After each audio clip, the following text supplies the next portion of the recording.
talking about the wild ponies of S.T.A.R. Maybe, maybe not. Okay. Alright, so how the ponies got there, there are a lot of different myths about this. One of the most famous ones is of the Spanish galleon. They say that a Spanish galleon was carrying the ponies to another place when a hurricane came and the ship crashed and the ponies swam ashore to the island. Another one is that the famous pirate Blackbeard had a girlfriend on S.T.A.R. who absolutely loved ponies, so every time he visited her on the island, he would bring her a pony. However, these are a little far-fetched. So how did the ponies really get there? Most likely it was that the settlers on Chincoteague, the settlers on Chincoteague didn't want to pay taxes on their livestock, so they swam the ponies over to S.T.A.R. And the island acted as a natural corral, and the ponies flourished there. They ate the twigs and the saltwater marsh grasses and cord grasses. However, having so much in their diet, their appearance started to change as well. They had to drink twice as much water, fresh water, as a regular pony, so they got fat, bloated appearances, and they also have some vertical challenges. They're kind of short. Okay, so in 1939, Arabian horses were brought to the island and bred with the Chincoteague ponies.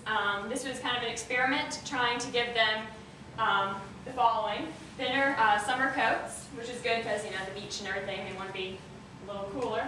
They have longer legs and sharper features, which is mostly also to just make them look good. Then there was also, in the 1920s, Shetland ponies were added to the bloodline.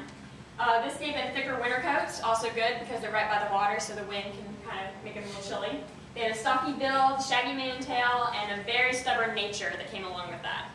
And just so everyone knows, this is the Shetland pony, and these are the Chincoteague ponies. I forgot to point this out on the other one, but you can kind of tell the shaggy mane, it's kind of the same. Thicker coats you won't see because this one is in the winter, this is summer. Also, S.T.A.R. ponies are considered ponies because they are less than 14 hands high. A hand is 4 inches. Anything above 14 hands is considered a horse. Alright, so Chincoteague ponies' legs and hooves are perfectly adapted for walking long distances on hard surfaces and in the sand. They have no problem getting along in the marsh, unlike some of our interns here, that have a little bit of trouble sometimes. So in Maryland, all the female horses are given a shot. It's a birth control shot. They're at ages 2, 3, and 4. After that shot is given and they reach 5 years old, then they are allowed to have 1 foal. And after they have that 1 foal, then they're put back on the birth control. This is healthier for the foals and for the mares. This is not done in Virginia, by the way. They just have their foals and they sell them at pony pinning day. Whoop! Ah! Sorry, wasn't done. The gestation period for the ponies is 11 months, and these are some of the ponies. Alright, so the foals are very playful, they're curious, and they love to take long naps, kind of like our interns. Don't look really cool. Okay, so a band, they're going to have 2 different herds, one in Maryland, one in Virginia. The one in Maryland has about 113 ponies, and the one in Virginia has about 150, which is all they're allowed to have. However, in each of these herds, there are going to be different, separate little bands, like little cliques in each of them. It's going to consist of 1 lead stallion, all of his mares, and all of his foals. If another stallion comes too close, he's going to chase him away. There could be a fight. Also, whenever his male babies, kids, get older, he will chase them away. That way he has no competition. So the main difference between the Virginia and Maryland herd is that the Maryland herd is a lot more wild. They aren't in contact with humans as much as the Virginia herd.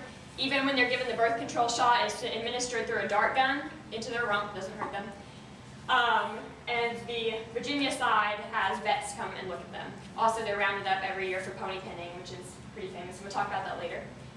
But of course the Virginia ponies are wild and they can still kick and bite, so don't go out and try and pet the ponies, everyone. Ponies and people. The Chincoteague ponies, along with the help of Margaret Henry, who wrote the famous Misty Chincoteague book, have made the island famous. This is good for the economy, of course, because all the tourists and everything come up. However, they have been known to bite and kick tourists when they got too close. And there are even cases of ponies being hit by cars. So that's a problem. Alright, so the saltwater cowboys. They are members of the Chincoteague volunteer fire department. They round up the ponies and take care of them. Okay, pony pinning actually dates back to the 17th century, but it was taken over by the fire department in 1925 when they needed more money for the equipment and for repairs.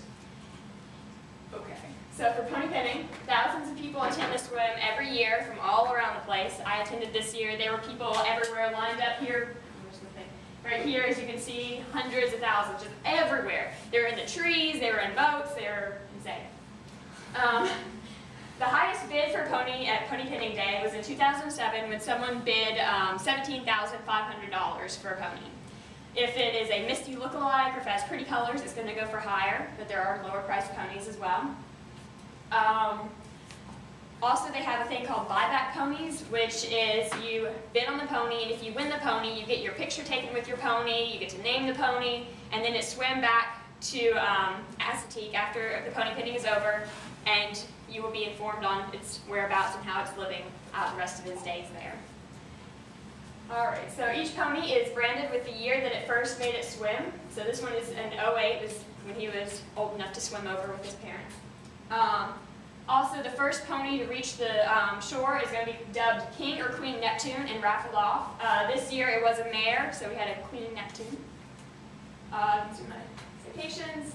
My college professor said that at the end of every good presentation you have to have a sunset photo, so I did my best. Any questions?